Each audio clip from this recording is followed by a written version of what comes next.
de ano com o professor Eli Dias, né, do curso de moda. Obrigada aos seus alunos. Tem mais algum professor aqui? Não? Bem,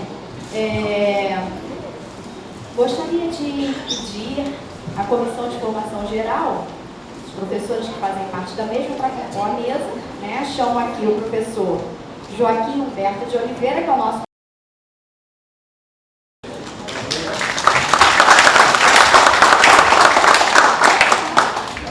professora Edeusa de Souza Pereira,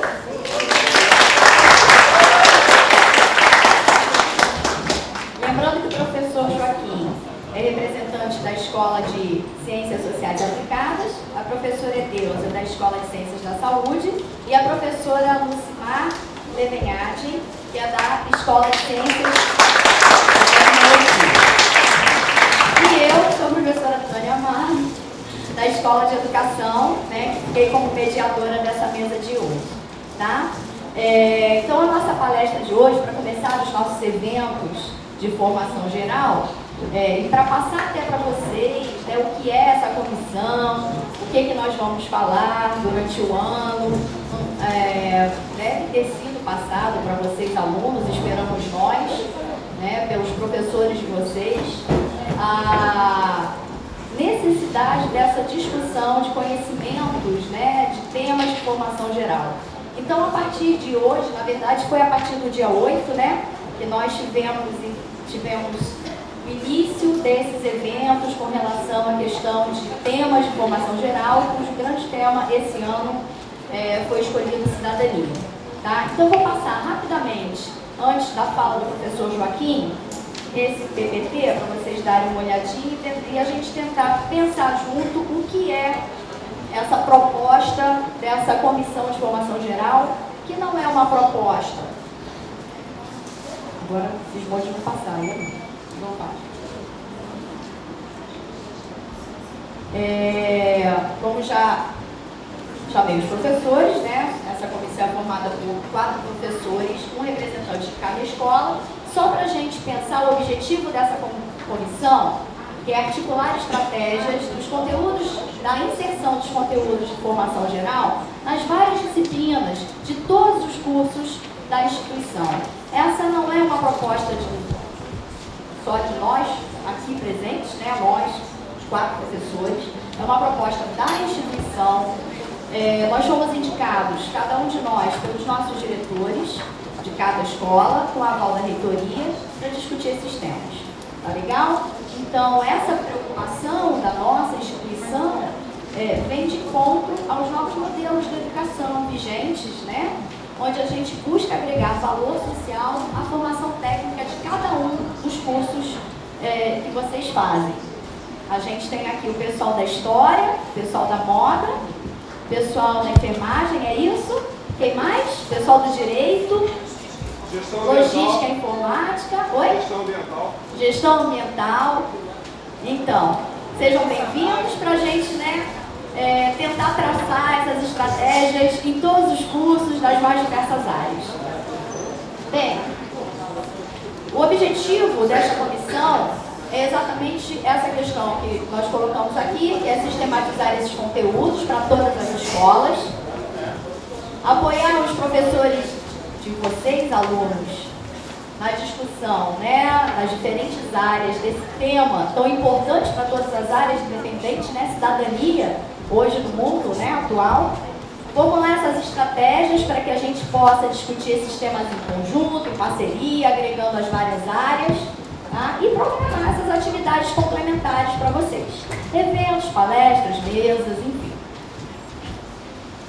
Cada disciplina, dentro de cada curso, em cada período, vai haver uma disciplina chamada disciplina âncora, né? Onde vocês poderão, junto com os professores de vocês, discutir esses temas, avaliar essas estratégias, enfim, até criar discussões maiores, porque o que esta comissão faz simplesmente é dar a proposta, né? Nós não engessamos as atividades, o professor é livre para escolher dentro dessa proposta como é que ele vai trabalhar, com os vários conteúdos, com as várias indicações que nós 4, né, escolhemos os filmes, os textos, mas isso é bem assim, light, né? A gente tem a indicação de trabalhar, mas é necessário que o professor também traga propostas, né? Incentive os alunos, enfim.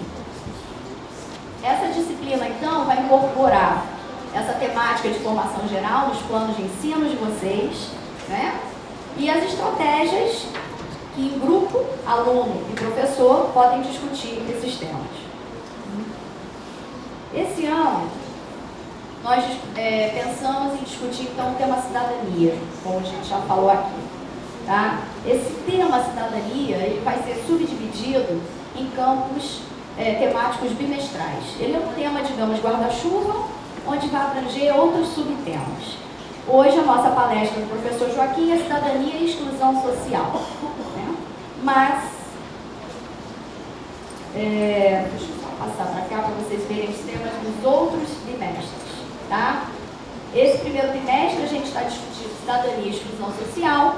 No segundo bimestre será cidadania ambiental. No terceiro bimestre, cidadania e cultura liberal. E no quarto bimestre, cidadania e relações de mercado. O neoliberalismo, saúde e educação. Não sei se vocês têm conhecimento dos vários temas de formação geral que, inclusive, são cobrados no tal modelo ENAD, né? E as instituições hoje são avaliadas através desse modelo. Então, são várias temáticas dentro desses conhecimentos gerais que tratam atualidades. Tá? E dentro desses vários temas que estão aqui, né, sociodiversidade, globalização, arte, cultura, políticas públicas, violência, terrorismo, tá? Nós pensamos então o tema cidadania, dividido nesses 4 subtemas. Só para a gente saber assim, quais são os eventos que estão previstos, programados, né, para vocês participarem, enfim, ganharem carga horária complementar, né, que tem muita gente que também pensa nessa questão da carga horária. Esse primeiro tema de hoje, então. Em maio, nós pretendemos fazer uma palestra de cidadania ambiental. Em agosto, uma mesa redonda sobre os reflexos da globalização na cultura. Em outubro, outra mesa redonda, cidadania e mercado. Quais são as temáticas que a gente pode avaliar, discutir, né? Através de tópicos avaliativos, a gente pode discutir esse grande tema cidadania. No primeiro bimestre, que a gente está, né, começando aqui, iniciando hoje, nós poderíamos discutir através do seguinte pensamento. Em sociedades diferentes, o que nos identifica como cidadãos? Isso eu acho que deveria ser uma preocupação, penso eu, de todos nós no dia a dia. Né? O que é ser cidadão? O que nos identifica como cidadão? Somos todos cidadãos ou a cidadania não é para todos? Se a gente pensar o mundo que a gente vive, né? No segundo bimestre, será maio e junho, cidadania ambiental. Aí temos um tópico aí, seremos capazes de alterar nossos hábitos pessoais para tornar mais saudável o meio ambiente para nós e para gerações futuras? Como nos articulamos para agir em defesa do meio ambiente? Lembrando que em junho vai acontecer no Rio de Janeiro a Rio +20, né? Discussões sobre o meio ambiente. Eu acho que seria bastante importante se todos nós, ou pelo menos, né, se não pudermos ir participar de palestras, mas que acompanhássemos através da internet, que hoje, né, é um meio tão mais fácil da gente ficar atualizado. Ali nós temos um link para vocês, que mais à frente eu vou falar do nosso blog, né? Esse link vai estar lá disponível no blog da Comissão de Formação Geral para vocês. Vamos aguardar um pouquinho a galera chegar.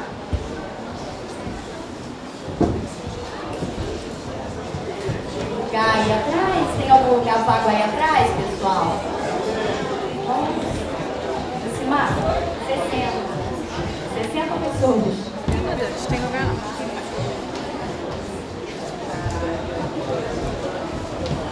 Obrigada pela presença, gente. Desculpa aí quem chegou antes, está aguardando um pouquinho. Sejam bem-vindos. Logo em frente à câmera.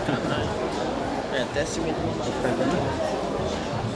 Então, pessoal, só para a gente continuar aqui enquanto o pessoal se ajeita, né, para a fala do professor Joaquim, o terceiro trimestre pretendemos então discutir cidadania e cultura liberal através dos seguintes tópicos.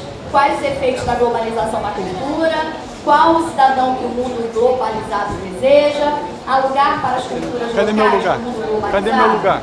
E o quarto bimestre, né, que menos um ponto. no final do ano, cidadania e relações de mercado. Se não podemos comprar tudo, então por que não podemos comprar? Se a saúde e a educação são direitos, como eles devem se relacionar com as regras do mercado? Então essas temáticas aí, essas discussões, nós temos, digamos, o fio, né? O fio da meada que vocês vão desdobrando com os professores, né? Enfim, com as palestras, com as discussões em salas de aula, tá bom? Nós vamos ter o apoio multimídia na nossa instituição. Essas palestras estão sendo gravadas, né? Elas vão para o nosso portal. Então, quem não conseguiu chegar a tempo, né? Quem não pôde estar aqui, vai poder assistir essas discussões, essas palestras através da mídia, né? Nós vamos tentar colocar isso, né? Criar murais na instituição como um todo. Quer dizer, essa discussão da formação geral, ela tem que estar presente no nosso dia a dia, né? Para nós todos nos tornarmos cidadãos, independente da área, né? Que estejamos atuando como profissionais ou como alunos, tá? Nós temos o nosso blog, tá lá, blogs.unigranrio.com.br/formação geral, né? E nesse blog a gente vai estar colocando filmes, links, as palestras, como a gente citou aqui, né? Pensando exatamente nessa nova proposta da instituição, que visa, né, buscar para o alunado uma formação mais completa, tá bem? E aí, para a gente poder começar, professor, coloquei essa perguntinha aí pro pessoal, para a gente pensar um pouquinho o que é ser cidadão hoje, né? Essa palavra cidadania é tão comum hoje, né? Todo mundo fala, você abre o jornal, você encontra na TV, enfim, nos rádios, né? Ela está presente no discurso dos políticos, principalmente, né? Mas será que essas propostas de políticas públicas, elas são reais, por exemplo, né? Será que a nossa mentalidade hoje está mudando? Será que estamos tentando ser cidadãos conscientes? Ou simplesmente isso caiu, né, na banalização dessa palavra e perdeu o seu verdadeiro sentido, né? Então essa é a discussão que a gente quer travar hoje, pensando aqui a nossa palestra de Cidadania e Exclusão Social, o professor Dr. Joaquim Humberto de Oliveira, da Escola de Ciências Sociais Aplicadas. Tá bom? Obrigada.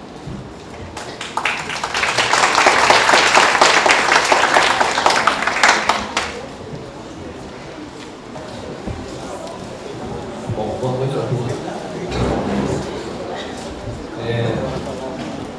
Coube a mim fazer essa palestra inaugural sobre a atividade da Comissão de Formação Geral. A temática já foi apresentada pela professora Tânia, e essa temática guarda-chuva, né? O tema guarda-chuva foi sobre cidadania. Então, eu vou fazer aqui uma abordagem sobre cidadania e exclusão social. Para essa palestra, eu utilizei alguns textos que já estão indicados naquela programação e também me permiti sair um pouco dos textos e incluir outros, tá? Eu vou sempre tentando fazer referência aos autores, mais ou menos autores que eu estou utilizando aqui, para que vocês percebam que é uma colcha de retalhos que eu vou, né, juntando e vai construindo alguma possível compreensão do que seja cidadania, tá? Bom, qual o caminho que eu escolhi para fazer essa apresentação para vocês? Como a professora Tânia tinha dito antes, a palavra cidadania é muito utilizada, né? Quer dizer, em todos os meios nós ouvimos se falar de cidadania. Então eu tentei fazer um recorte sobre esse sentido, esse significado da palavra cidadania. Uma noção mais comum que associa a cidadania a uma identidade nacional, né? O cidadão brasileiro, o cidadão argentino, o cidadão americano, tá? Quer dizer, identificando a cidadania como uma nacionalidade, com direitos e deveres diferentes de cada país. Uma noção não tão comum, aí já dentro do campo do conceito, tá? Que tenta entender cidadania como um conjunto de direitos. Depois eu vou falar o nome do autor responsável por essa conceituação, que tem uma dimensão jurídica, política e social. Por último, né, justamente de um conceito mais ampliado, que associa cidadania com certas virtudes, com certas formação do próprio cidadão. Quer dizer, associa os direitos, as instituições democráticas com essas virtudes cidadãs. E aí a gente vai ter uma ligação entre cidadania e democracia, tudo bem? Que eu vou chamar, no próximo slide, de uma cidadania democrática. Tá? Vamos fazer então essa associação entre cidadania e democracia. Tá? É cada vez menos comum nos dias de hoje se falar de cidadania sem associá-la à democracia. Quer dizer, se associa de cidadania à democracia como se somente em ambientes democráticos pudéssemos exercer a cidadania, não é? Em ambientes não democráticos ela fica comprometida pelo exercício autoritário do governo. E falar em democracia também sem aproximar dos direitos humanos. Então essa combinação, essa conjunção, ela é cada vez mais comum, né? Cidadania, democracia e direitos humanos. Tanto é que entre os textos que nós escolhemos para vocês, tem um texto lá que fala sobre as dimensões ou gerações de direitos humanos. Tá? Aí tem um texto, tem um autor, que é o Kim Licker, que ele fala: a saúde de uma democracia depende não apenas da estrutura de suas instituições, quer dizer, os partidos políticos, as associações, ela não depende só disso, né, das eleições, ela vai mais além do que essa instituição democrática, esses institutos democráticos, mas depende também da qualidade de seus cidadãos. Aqui eu queria fazer esse link então com a virtude dos cidadãos. Bom, se eu falei em democracia, eu vou me permitir agora usar um autor que tenta falar de democracia a partir desses dois componentes aqui. O autor a que eu me refiro é o professor de filosofia política da USP, Renato Giannini Ribeiro. O Renato Giannini Ribeiro, ele diz que existem dois componentes do ideal democrático. Bom, é claro que a gente está falando aqui na idealização de uma democracia, uma força ideal. A gente vai encontrar várias resistências na vida real, prática, para a realização desse ideal. Tá? Então vamos falar aqui no campo de uma possibilidade que a democracia abre. Não quero dizer que ela se constate. Estou dizendo que é uma possibilidade que ela abre desde o momento em que ela surge como uma proposta de reunião e de realização entre as pessoas. Então, segundo esse professor, o Giannini Ribeiro, dois componentes básicos da democracia, do ideal de democracia. Primeiro, o componente desejante, o desejo. Não é? A democracia tem esse componente que estimula o desejo de muitos terem o que poucos detêm. Então existe um componente desejante na democracia que ela promete, tá? Que aqueles que não têm aquela parte poderiam adquirir essa parte que lhes falta, que eles chamam de um componente desejante, desse estímulo de fazer com que mais pessoas possam vir a ter aquilo que lhes falta na sua relação, na sua vida. Por outro lado, tem outro componente também, tá? Que é o componente que identifica quem manda com quem obedece. Portanto, na democracia, se sugere como uma possibilidade uma identificação entre aquele que tem o comando e aquele que exerce a obediência. Uma destituição da hierarquia de poder. Percebam, são duas dimensões muito radicais presentes na democracia. E não é à toa que ela vai receber vários senões, né? Várias críticas, várias reticências que se colocam a ela. Bom, aqui vou pegar só para vocês evidenciarem para vocês essas dimensões da democracia. A política é a reivindicação da parte do que não tem parte. A política é a reivindicação da parte dos que não têm parte. a dimensão desejante. O autor que falou isso é um autor de ciência de filosofia política chamado Rancière, Jacques Rancière. O outro é Maquiavel, mais conhecido. A política é o desejo dos grandes de oprimir e comandar. A política é o desejo dos grandes de oprimir e comandar. E o desejo do povo de não ser oprimido nem comandado.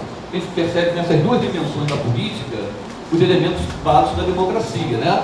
Na primeira, o elemento desejante, e na segunda, a afirmação de Maquiavel, a igualização das relações de poder, a identificação entre quem manda e quem obedece. Um quer mandar, mas o outro resiste a não ser mandado por uma superioridade que ele não quer admitir na relação da sua convivência.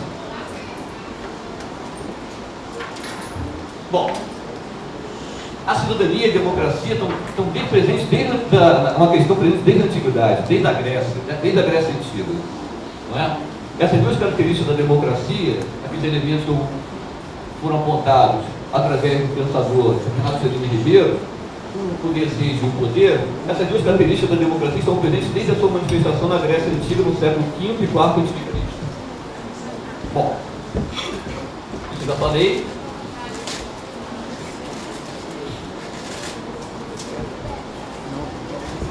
Críticos da cidadania democrática.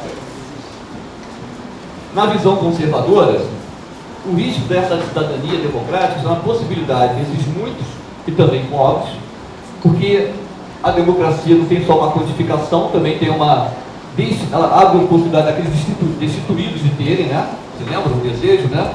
Aqueles que não têm, virem a ter. Então ela caracteriza não só uma quantidade, como muitos, mas de muitos destituídos daquilo que desejam ter. Por isso a força desse desejo por ter, né? Então a possibilidade desses muitos também pobres, movidos principalmente pelo desejo de ter, destituírem os mais ricos dos seus bens. Na visão conservadora, esse é o risco que a democracia oferece, na visão conservadora. E também na destituição da autoridade.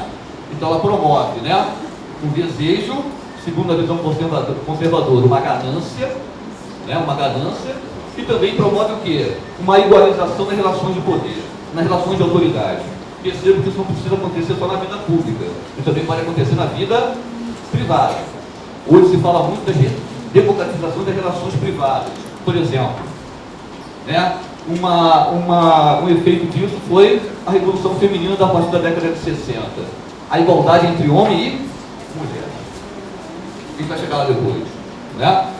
Mas a relação de igualdade de gênero, ou qualquer outro tipo de pretensão de igualdade, reflete nas perspectivas atuais uma visão democrática das relações privadas.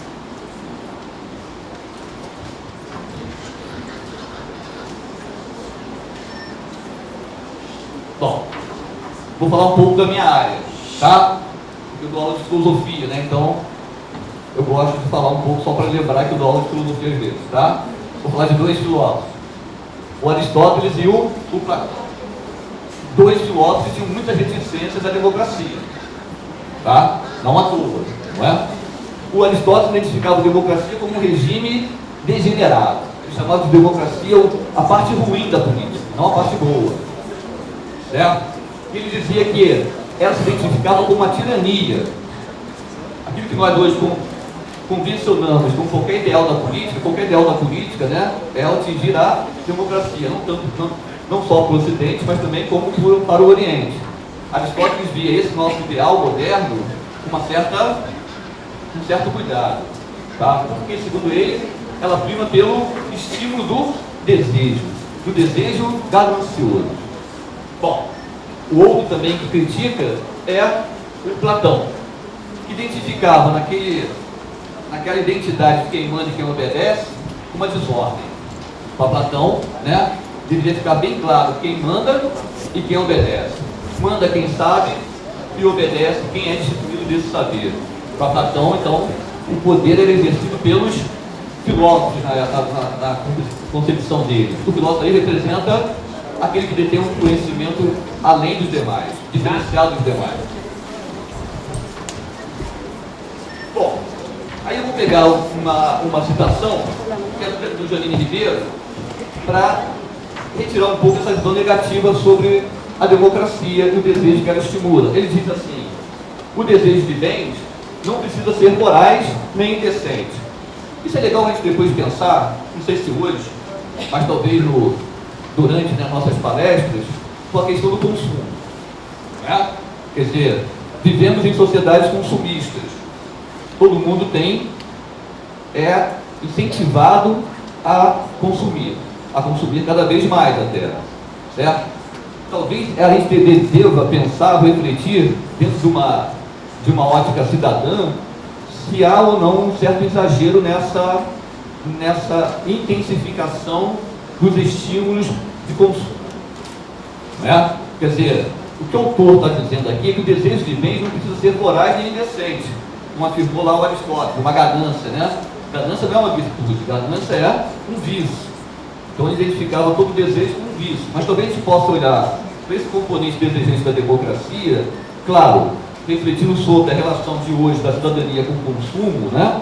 Sem refletindo pensando sobre quais são os limites do consumo, inclusive para refletir sobre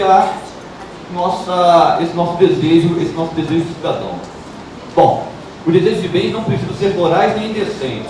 Pode ser simplesmente um modo de adquirir a base material para a exigência digna. É uma tentativa de hoje de ascender a determinados padrões, né, de qualidade de vida, e esses padrões de qualidade de vida revelar uma certa pretensão de dignidade. Né? Também podia refletir sobre isso, tá? Quer dizer, hoje no Brasil, os padrões de consumo, ou a ascensão de determinados grupos sociais a padrões de consumo anteriormente não alcançados, eleva a dignidade dessas pessoas. Né? Gera dignidade, não gera só um elemento vicioso, só ganância, mas também gera uma postura mais digna perante a sociedade.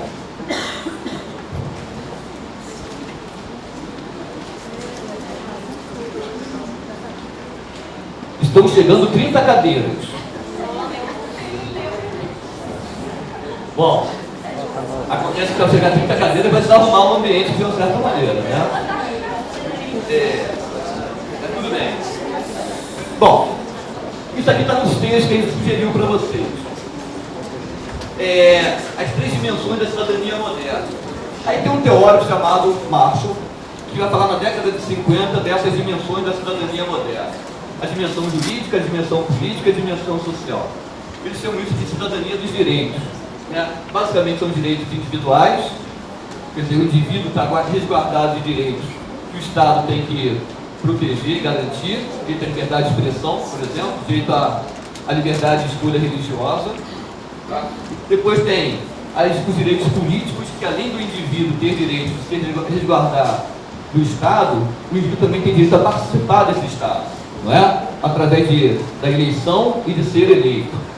E também os direitos sociais. Aí também é uma participação do Estado na ideia de gerar maior distribuição da riqueza, da igualdade social. Está basicamente aqui, ó. Esse teclado está um pouco, né? Foi. Bom, só para exemplificar para vocês. E acho que depois vocês podem ter acesso a esses slides, né? Vocês podem deixar.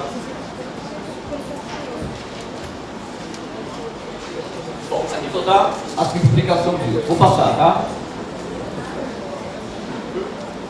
Bom, ela é um fenômeno complexo, porque vocês vão perceber que não necessariamente a garantia de um direito compromete a garantia de outros direitos, né? Você pode ter os direitos individuais e políticos garantidos, mas não necessariamente ter os direitos sociais. E perceba aqui que essa balança está um pouco desregulada, não é? Quer dizer, ela está pendendo mais para os direitos individuais.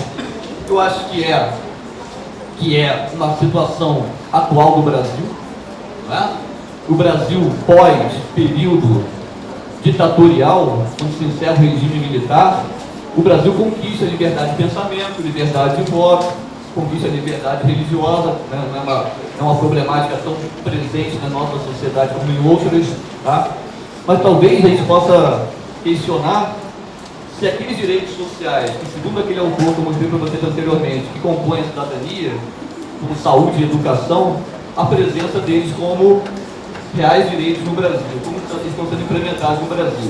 A gente pode fazer uma avaliação bem parecida com essa balança, né? A gente pende muito mais para os direitos individuais e políticos que compõem a cidadania do que para os direitos à saúde e à educação, tá? Talvez daí a gente possa depois estabelecer uma questão sobre a desigualdade social como sendo um dos grandes obstáculos da implementação de uma cidadania democrática, inclusive no Brasil. Bom, aí eu estou usando aqui um autor que nós separamos para vocês lerem no e-book, né? Quer dizer, um fragmento de um livro dele que está disponibilizado no Google. Nós temos essa referência para vocês no endereço. O nome do autor é um historiador, que é o José Murilo de Carvalho. E aqui é a cidadania no Brasil, esse livro, que tem um outro que a gente utilizou, que não utilizamos, mas vamos utilizar aqui, que é os especializados. Mas, de qualquer maneira, ele está dizendo mais ou menos o que eu acabei de falar para vocês naquele slide anterior, né? De outra maneira, a liberdade e a participação, quer dizer, os direitos né, jurídicos e políticos, não levam automaticamente ou rapidamente à resolução de problemas sociais. Basicamente, o Brasil, talvez, para aquele modelo Marshall, o Brasil se inclina mais para garantir determinados direitos do que garantir os outros que complementariam a cidadania. Só lembrar do estado da educação e estado da saúde na nossa realidade.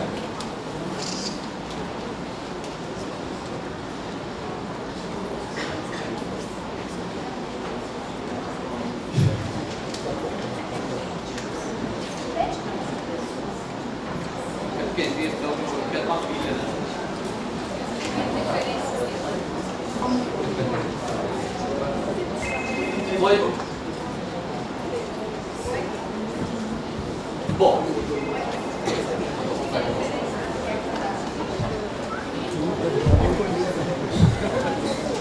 foi demais.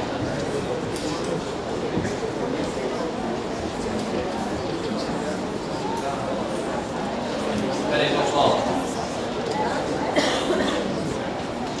Bom, olha só. Segundo esse autor também, isso aqui tem uma certa lógica, né? Quer dizer, começa por um e vai sucedendo os demais. Ele seguiu o modelo inglês, mas ele próprio vai falar depois, esse autor diz que tem uma certa lógica nessa passagem de um direito para outro. Mas ele faz uma ressalva. Uma ressalva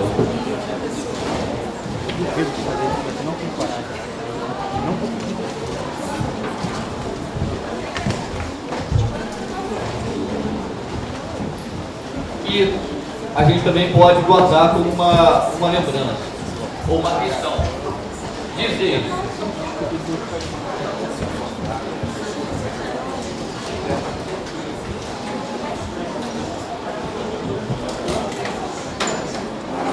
pessoal, vamos aguardar um instante para essas 30 cadeiras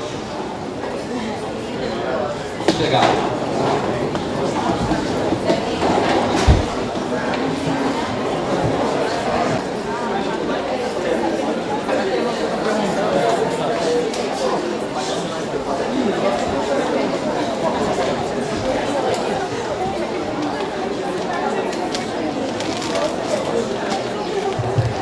Bom, esse autor diz que aqui tem uma certa lógica nessa sequência desses direitos que compõem a cidadania. Mas ele próprio faz uma exceção a essa lógica.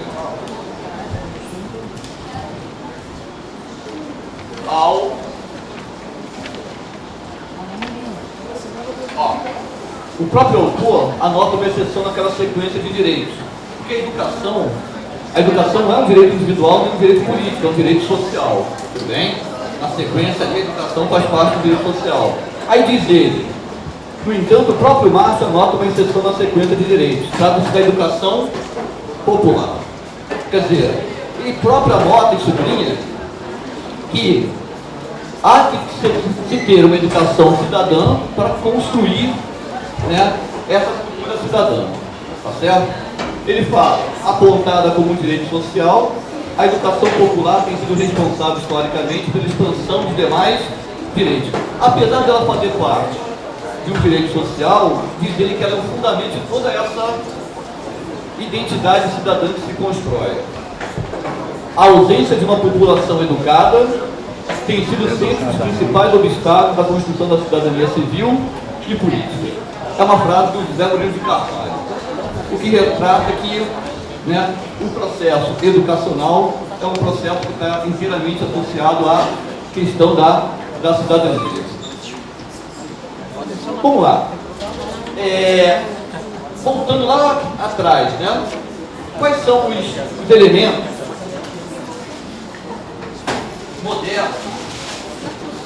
modernos que vão restringir a democracia?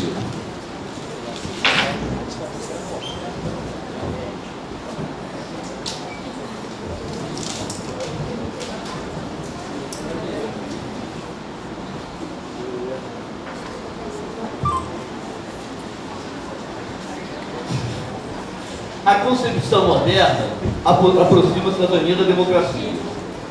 Aproximação com restrições ao alcance do poder e do desejo social. Você lembra lá no início que eu peguei um autor e disse para você, através desse autor, disse que tem dois elementos lá, que eram o desejo e o poder. Não é? Por exemplo, o voto masculino e censitário expressa a preocupação com o risco de identificar quem manda com quem obedece. Então, a gente pode perceber na história diversos mecanismos, né, que foram utilizados para não deixar que a democracia tivesse aquela potência que está presente na sua ideia. Por exemplo, a restrição do voto à mulher, restringir que a mulher possa votar, é uma ideia, né, de que o poder não pode ser exercido igualmente, tá? Da mesma maneira, o voto censitário. Então faz uma diferença entre homens e mulheres na estrutura do poder e faz uma diferença entre ricos e pobres. As mulheres não podem exercer o voto porque elas têm uma habilidade ou uma natureza que lhes confunde com o sentimento maternal. Essa era mais ou menos a distinção. E os pobres também não podem exercer o voto porque eles podem colocar em risco, através da sua ganância, não é? Os bens dos poucos ricos que detêm esses bens. Então, as mulheres são maternais, excessivamente maternais, portanto não sabem lidar com o espaço público, lhes falta essa razão de lidar, né, com ordens, com comandos, porque elas são muito afetivas e sentimentais, tudo bem? E os pobres são irresponsáveis. Então você tem aí diversos mecanismos na história que vão, né, impedindo a democracia de disparar sua potência, digamos assim, mais arriscada, que seria justamente o quê? A igualização da relação de poder.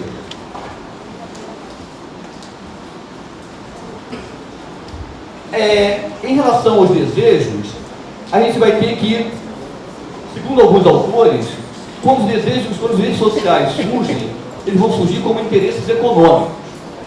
Não é? Quer dizer, dizem respeito à economia, aos números, né? A uma quantificação desses teus anseios. Mas silencia sobre questões relativas à democratização das relações afetivas e das relações de trabalho. Aqui, se vocês me permitem,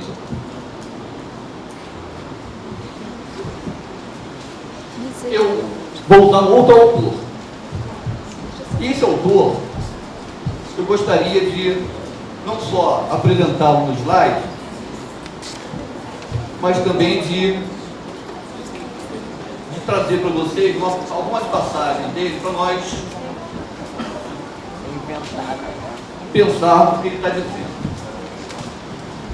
Eu acho que ele é interessante porque ele toca na nossa coisa mais, nas nossas relações mais valiosas no momento, são nossas relações privadas, né? A relação familiar, relações afetivas, e talvez isso que nos é mais caro hoje, quer dizer, o que nós de uma certa maneira tornamos mais caro, onde nós gostamos mais de ficar, onde nós gostamos mais de estar, onde nós realizamos mais, talvez seja um grande obstáculo também para a vida pública. Não é? Quer dizer, a modernidade construiu um grande prazer nas relações privadas. Cada vez mais as relações privadas estão destituídas das suas formas tradicionais. Vou explicar como. E talvez essa criação, não é, agradável nas relações privadas implique no nosso desinteresse também por outros motivos, mas vou acentuar esse, pela vida pública. Né? Quer dizer, onde nós realizamos mais hoje?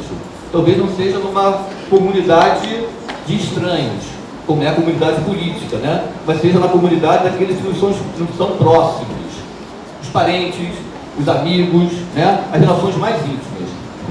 A modernidade conquistou essas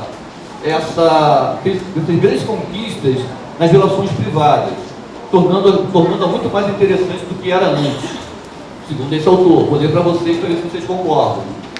E talvez, se concordarmos com isso, isso também faz com que a vida pública seja mais desinteressante do que a vida privada de cada um.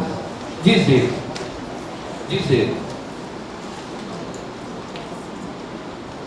Na Europa medieval, o casamento não era contraído com base no amor. Mas, por muito tempo, o casamento não foi contraído com base no amor. Não é? O casamento foi contraído com base em interesses. Interesses que não necessariamente rondavam as questões afetivas. Tá? A desigualdade entre homens e mulheres era intrínseca à família tradicional. A família tradicional a que ele se refere, talvez não esteja lá na Idade Média. A família tradicional a qual ele se refere está na década de 50 até a década de 60. Qual é a família tradicional a qual ele se refere? Um homem, uma mulher, um casal com filhos, né, vivendo no mesmo lar. Tudo bem? Então, a vida, né, essa família tradicional era um homem que trabalhava e trazia no seu trabalho, trazia o sustento para a família, numa hierarquia de poder. O homem que trabalhava trazia o sustento para a sua família, a mulher que cuidava dos filhos em casa, e eles moravam todos juntos. Eu não vou fazer aqui a pesquisa que eles fazem, né? Tipo assim, quem aqui tem uma família tradicional, quem não tem? Por exemplo, eu particularmente não tenho. Não quer dizer que eu seja um insatisfeito, um infeliz, né, por não ter esse tipo de convivência familiar. Se nós fizermos uma pesquisa sociológica sobre isso, cada vez menos pessoas correspondem a esse modelo de família tradicional. Mas isso não quer dizer, segundo ele, eu estou aqui expondo as ideias dele, que os sentimentos familiares tenham diminuído. Pelo contrário. Tudo bem? Segundo ele, há novos modelos de relações familiares que não seguem o modelo tradicional, que não estabelece uma ordem, né, uma hierarquia na desigualdade de homens e mulheres, tá? Estão trabalhando no plano da igualdade de poder, e em decorrência disso não há um decréscimo do sentimento familiar. Pelo contrário, segundo ele. Na família tradicional, não eram só as mulheres que careciam de direitos. O mesmo se dava com as crianças. Os filhos eram para ser vistos, mas os filhos não podiam participar das decisões familiares. A criança não tinha voz ativa nenhuma nas famílias tradicionais. Hoje, né, uma das coisas que mais preocupa a sociedade atual é a falta de limite para as crianças. Quer dizer, talvez nós tenhamos dado tantos direitos das crianças, permitindo que elas se manifestem de tantas e variadas maneiras na nossa relação, que hoje a dúvida que nos persegue, né, é se conseguimos ou não lidar com essa falta de limite. Na família tradicional, a criança não tinha essa possibilidade de participação. Então, quer dizer, a mulher estava submetida ao chefe de família e a criança, por sua vez, também submetida ao chefe de família. O que está dizendo aqui? Havia ali uma hierarquia altamente estabelecida entre o homem, a esposa, o marido, a esposa e os filhos. Por isso, nós falamos de uma democratização das relações familiares, né? A ideia de consagrar os direitos da criança na lei,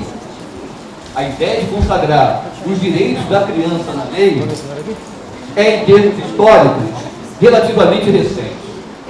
O Estatuto da Criança e do Adolescente, por exemplo, no Brasil. Né? Consagrar a criança como alguém que tenha direitos, e não apenas deveres em relação aos pais. Então a criança é vista como tendo também direitos em relação aos pais, e não somente deveres. Pulando.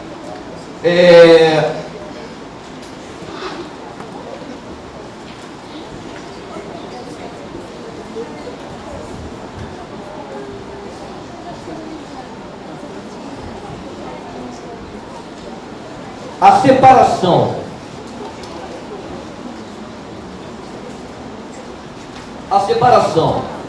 entre sexualidade e reprodução está a princípio completa.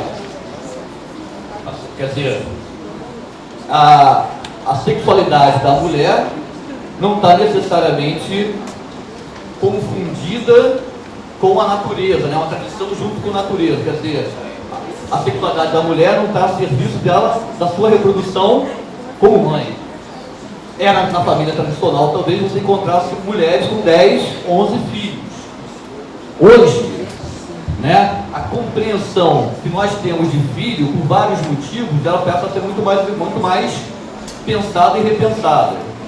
Né? Por exemplo, por muitas vezes as mulheres adiam a sua maternidade, postulam logo essa maternidade para depois da sua formação profissional.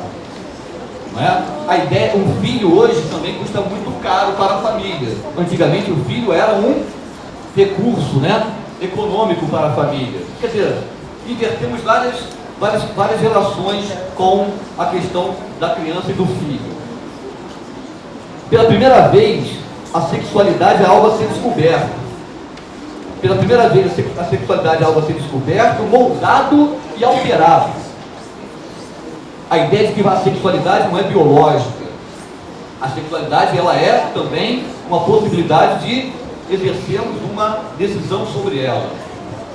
Saiu também da esfera da natureza. Então, tudo, né, se democratizou também dessa maneira. Deveríamos ver a crescente aceitação da homossexualidade não apenas como um tributo à tolerância liberal. Ela é um resultado lógico da separação entre sexualidade e reprodução. A sexualidade que não tem conteúdo deixa, por definição, de ser dominada pela homossexualidade. A família deixa de ser uma entidade econômica para ter fundamento no afeto ou no amor romântico. A família padrão da década de 50, ambos os pais morando junto com os filhos nascidos de seu casamento, sendo a mãe uma dona de casa em tempo integral e o pai assegurando o sustento, deixa de ser um modelo familiar. Um casal, uma vez constituído, tem sua própria e exclusiva biografia. É uma unidade baseada em comunicação ou intimidade emocional. Quer dizer, hoje um casal ele é constituído por uma comunicação e intimidade emocional. Você constrói, né, uma relação a partir de uma identificação com o teu parceiro. Tá certo? Com o teu parceiro. É uma unidade baseada em comunicação e intimidade emocional. A ideia de intimidade, como tantas outras noções familiares que ele discute nesse livro dele, esse livro dele é o chamado Mundo de Descontrole. O autor é o Anthony Giddens. Se alguém se interessar, está lá na bibliografia final dos slides. Né? Nunca no passado, a ideia de intimidade, como tantas outras noções familiares, soa antiga, mas a ideia de intimidade é altamente recente. Nunca no passado o casamento se baseou na intimidade. Hoje, o casal discute os temas que lhe são, né, caros e próprios, a partir dessa comunicação, talvez cada vez mais numa base de igualdade entre homens e mulheres. As ideias de união e não união proporcionam agora uma descrição mais acurada da arena da vida pessoal, que é de casamento e família. O direito brasileiro consagra a união estável, né, no lugar do próprio casamento. Para nós a pergunta, você está tendo um relacionamento? É mais importante que você está casado? Quer dizer, o casamento parou, deixou de ter aquele modelo tradicional para entrar na esfera dos relacionamentos, constituídos por base afetiva, né? Onde há uma igualdade entre os parceiros envolvidos naquela relação. O que ele está falando com isso? A democratização das relações privadas. O que ele fala com isso? Que as relações como sexuais de amor entre pais e filhos e amizade, elas seguem princípios democráticos. Quais os princípios democráticos? Ideais, né? A gente tenta se aproximar disso cada vez mais para constituir nossos relacionamentos. Então, às vezes dá, às vezes não dá. Na maioria das vezes a gente vai ter problema.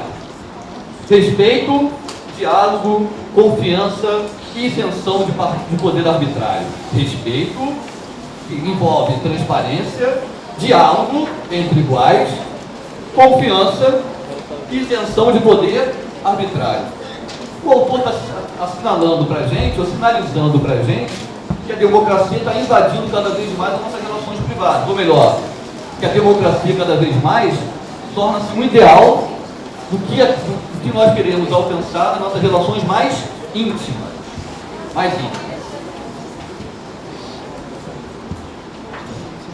Bom, talvez por isso a gente pode colocar aqui um problema, não é? Ficou mais interessante a nossa vida privada do que a vida pública, não é? Porque talvez na vida pública você não encontre respeito, não é? Ausência de diálogo e confiança, tá? Ao mesmo tempo a isenção de poder arbitrário, pelo contrário. Quer dizer, a vida pública hoje, que é o espaço de realização da cidadania, ela está competindo com a valorização cada vez maior do espaço da intimidade, que é um espaço cada vez mais agradável para nós nos convivermos e nos realizarmos. Bom,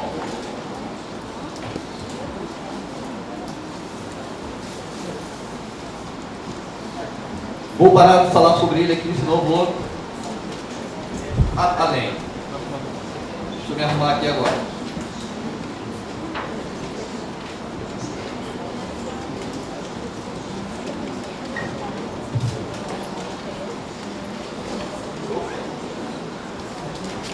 Bom, vamos falar do Brasil. É interessante no texto do José Luiz de Carvalho que ele fala que o Brasil está na contramão, mais uma vez. Nós somos especiais, em todos os sentidos, né? Positivos e negativos. Ele diz que o Brasil está na contramão daquele modelo do Márcio, se lembra? Primeiro, direitos individuais, depois políticos, depois sociais, né? Qual é a nossa contramão? Nós priorizamos a realização de direitos sociais, mas só que nós priorizamos a realização de direitos sociais, furtando a sociedade brasileira nos direitos individuais e políticos, principalmente os direitos políticos, de participar das eleições e ser eleito. Porque quem realizou os direitos sociais no Brasil foram poderes autoritários, não é? Os direitos sociais no Brasil, implementados sem interesses civis e políticos, eram através de um Estado autoritário. Estado autoritário. Aí vamos lá de novo para a democracia. O Estado autoritário controla o poder democrático, porque não permite a igualização de poder. A famosa frase brasileira, né? Você sabe com quem você está falando? Essa frase como autoridade nos diz, ou nos dizia, ou nos diz com menos frequência, dizia com mais frequência, essa frase de uma autoridade brasileira, você sabe com quem você está falando, quer dizer que ela, a autoridade, não se coloca na possibilidade de obedecer as mesmas regras que você obedece. Não é isso? Quer dizer, se você fala, se uma autoridade chega para você e você fala assim para você sabe com quem você está falando? O que ela quer transmitir com isso? Ela quer transmitir que ela não está submetida às mesmas regras às quais você se submete. Por quê? Porque ela é uma autoridade. Aí está a negação plena da identificação de poder, de quem manda e quem obedece. Numa democracia, quem manda também pode obedecer, ou melhor, quem manda também deve obedecer. Não é? Essa frase típica do brasileiro, da sociedade brasileira, de uma sociedade marcada por uma grande dose de autoritarismo, você sabe com quem você está falando, quem está no poder não se identifica com quem está recebendo as ordens. Pelo contrário, retira-se dessa obediência. E o salvador da pátria, não é? Quem é o salvador da pátria? A ideia de que o Estado vai nos fornecer tudo aquilo que nós desejamos como, né, como anseios próprios. Tem sempre alguém que vai nos fazer, nos entregar o nosso desejo. No Brasil, aí o José de Carvalho, isso aqui é importante, eu acho. Uma consequência importante dessa inversão, que inversão?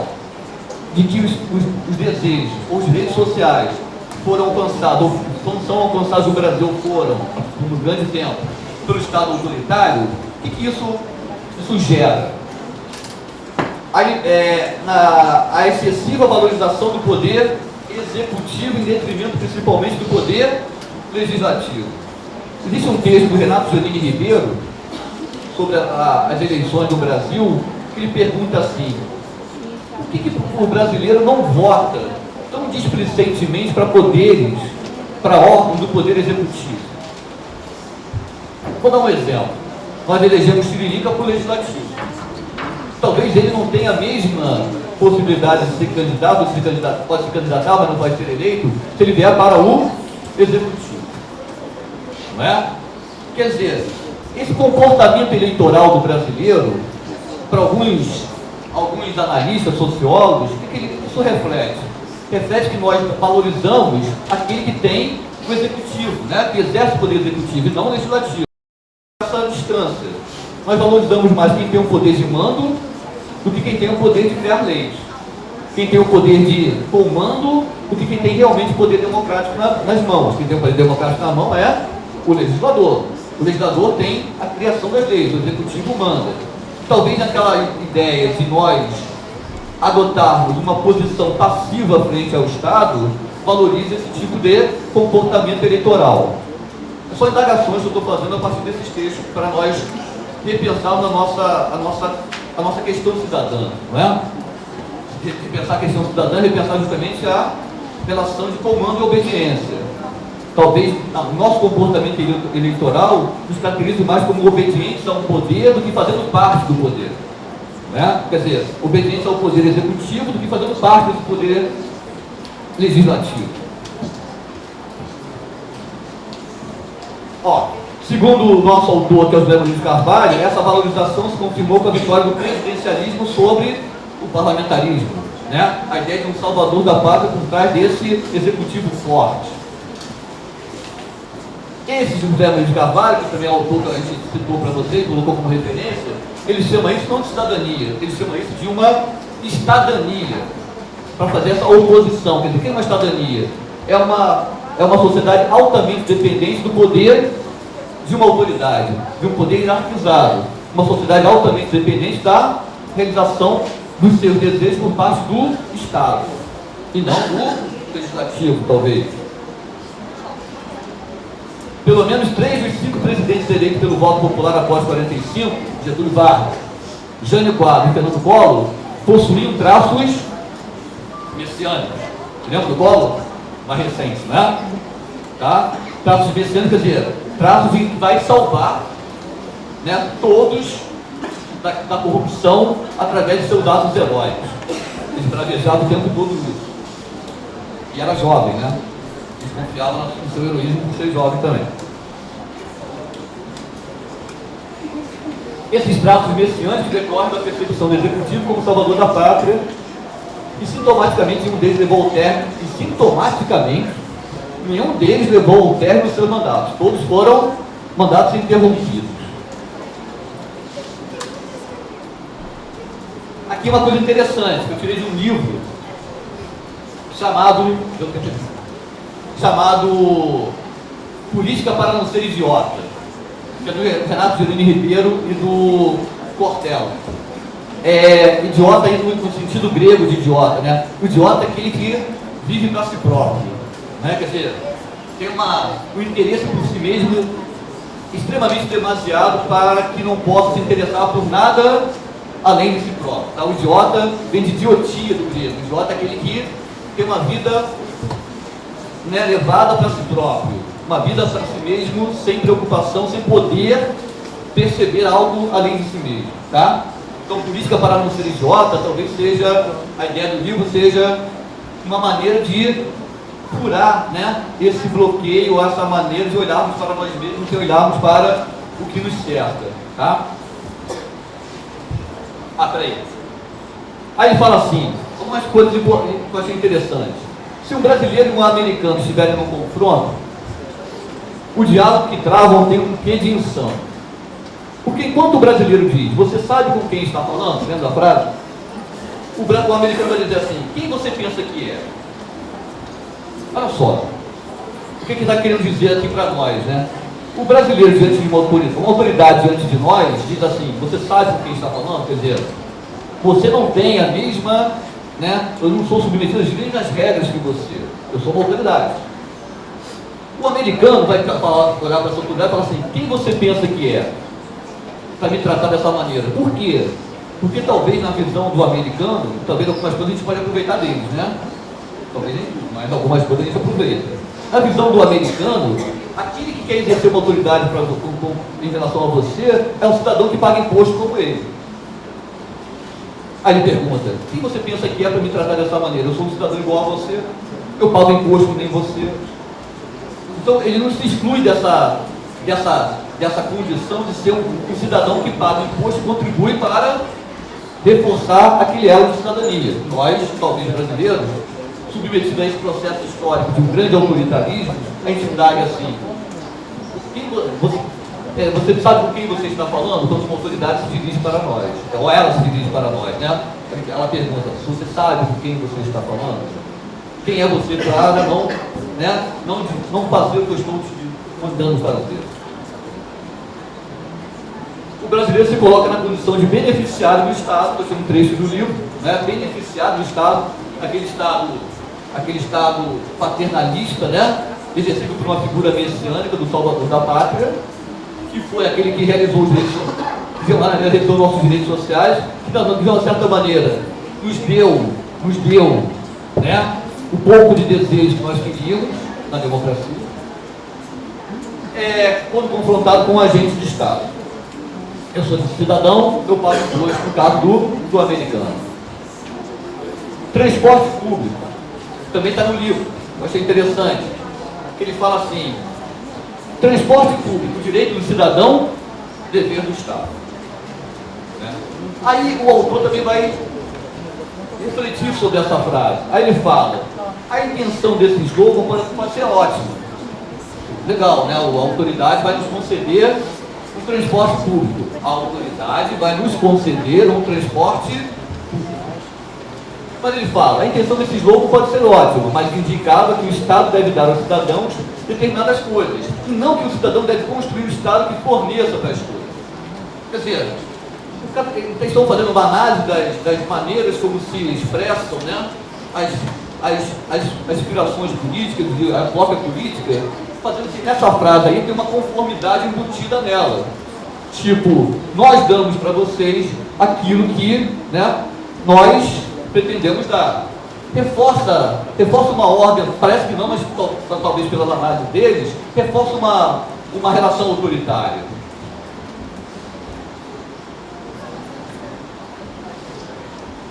Popular. Aí fala que no Brasil, seu Sérgio Buarque de Holanda, também que é outro historiador, escreveu um livro chamado Raízes do Brasil. Ele fala uma coisa interessante para nós, talvez finalizarmos aqui a apresentação. Agora, na volta por isso. A família patriarcal fornece o grande modelo por onde se hão de calcar na vida política as relações entre governantes e governados. Quer dizer, nós construímos um modelo de governo, de cidadania, calcado na relação patriarcal, na família tradicional. Tá?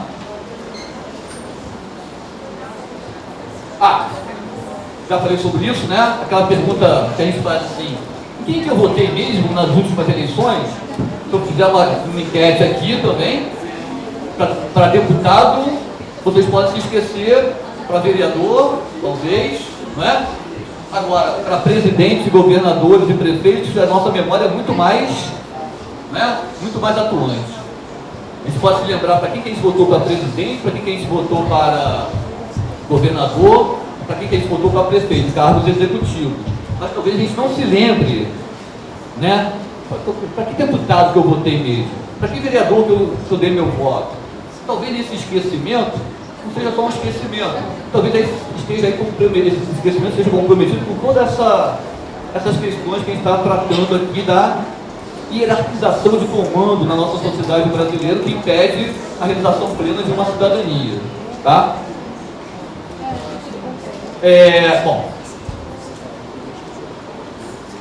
esse autor também, que eu trouxe uma passagem para ler para vocês, eu vou encerrar, prometo, a apresentação com essa leitura. Tem um vídeo.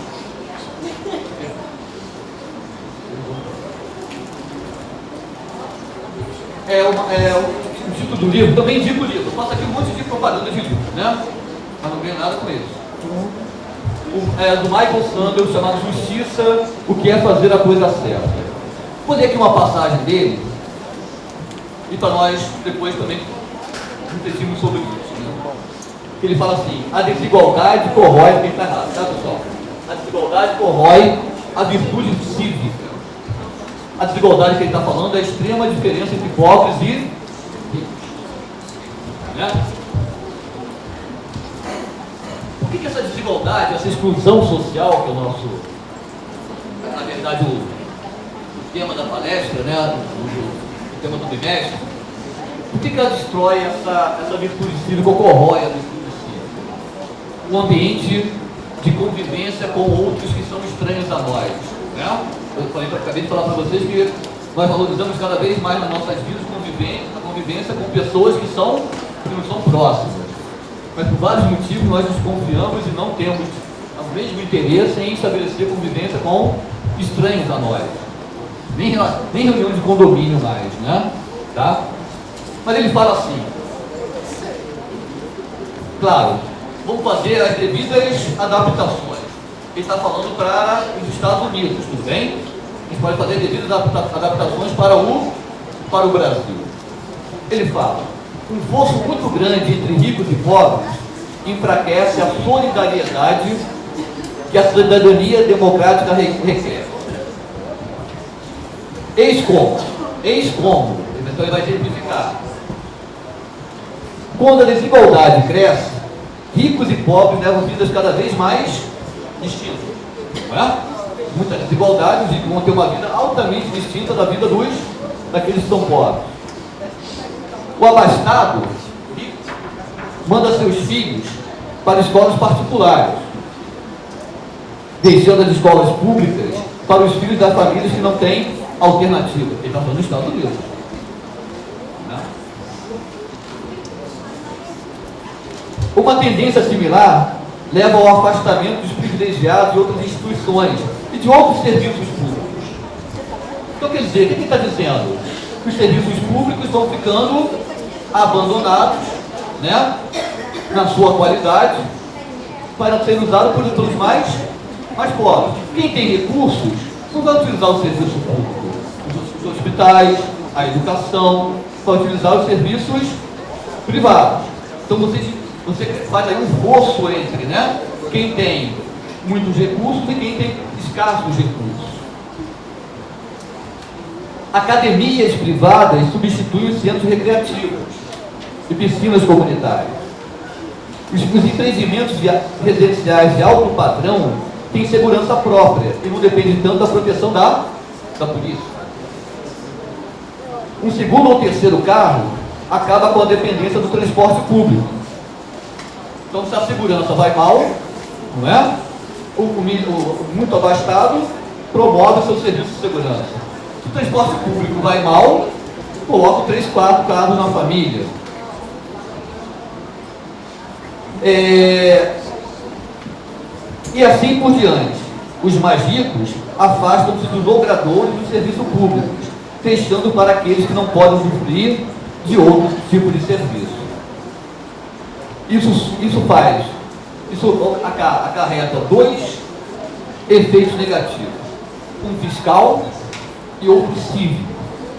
O fiscal, primeiramente, deteriora-se os serviços públicos, porque aqueles que não mais precisam deles não têm tanto interesse em apoiá-los com seus impostos. Não é? Um desprezo pela eficiência do Estado e atender esses serviços públicos, porque os serviços públicos ficam cada vez mais, né, de pior qualidade. Em segundo lugar, o efeito cívico. Instituições públicas como escolas, parques, pátios, centros comunitários deixam de ser locais onde os cidadãos de diferentes classes econômicas se encontram. Há uma restrição ao encontro dessas classes, porque ricos estudam em escolas ricas e pobres estudam em escolas pobres. Esses encontros entre diferentes cada vez mais é raro. O esvaziamento do domínio público dificulta o cultivo do hábito da solidariedade e do senso de comunidade, dos quais depende a cidadania democrática. A desigualdade corrói a virtude cívica. É assim que ele encerra o seu capítulo.